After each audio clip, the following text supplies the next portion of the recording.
Good day mga ka-asenso. Usapang agri-negosyo po. Update lang po sa aming mga anak na inahin. Ayan o.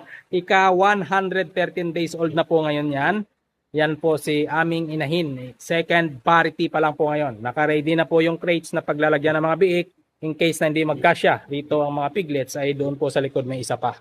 Pero bibili po ako ng isa na kasing laki lang po ng nasa likod at pagdudugtungin ko lang para hindi abot ng inahin yung crates. Kasi pag ganyan kalaki, abot nila. Pero kung wala pong available na maliit at saka itong malaki lang yung available, ay pwede din naman po. Bubutasan ko yun sa gitna, pagdudugtungin ko po sila.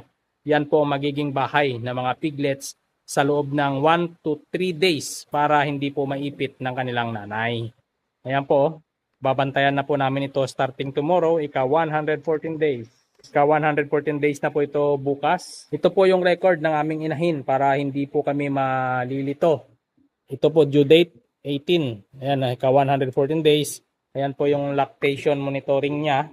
Pagka day 1 na mga anak, Sustalin LA po ang ni-inject namin. Kapag hindi po tayo marunong mag-inject, magbigay po tayo ng Premoxil or Doximol. 3 consecutive days po yan. 2 sachet every day ang pagbigay po natin. Umaga at hapon. Ayan po ang aming program dito sa farm kung hindi po tayo marunong mag-inject. Pagdating ng 3 days mula nung mga anak ang ating sow, inject po agad ng B-complex. Gamit po namin ay Super 4 with liver extract ng Battle Cap.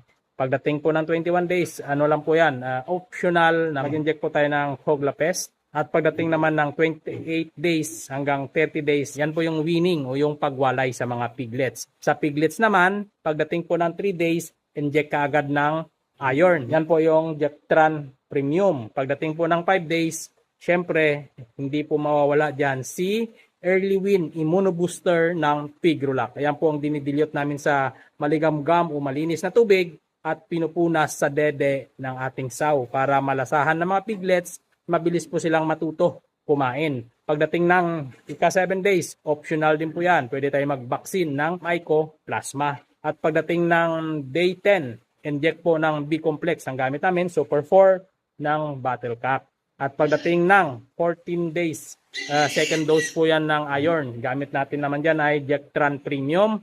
Pagdating ng 21 days, optional po ulit. Mag-inject po tayo ng Coglapest or myoplasma vaccination or yun po yung anti-hog cholera. Pwede din po tayo mag-inject niyan.